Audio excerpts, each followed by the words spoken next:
ঈমান ধ্বংসের প্রথম ধাপটি হচ্ছে অসৎ সঙ্গ।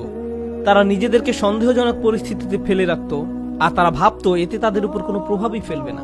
আমি একটি হালকা উদাহরণ দিব, আশা করি পয়েন্টটা আপনারা বুঝতে পারবেন। বাসায় যখন অনেক তেল মশলা দিয়ে রান্না করেন, তখন সারা বাড়িতে সেই গন্ধে ভরে যায়।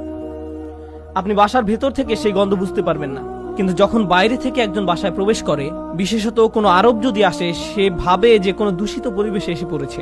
কয়েক ঘন্টা পার হওয়ার পর সে অভ্যস্ত হয়ে যায়, শুধু অক্সিজেন মনে হয়। ঠিক একইভাবে আপনি প্রথমে খারাপ কোনো পরিবেশে গমন করলে সাথে সাথে বুঝতে পারেন এটা ঠিক নয়, আমি খারাপ হয়ে যাব, আমার এখানে থাকা উচিত নয়। আপনার অন্তর অস্বস্তি অনুভব করে।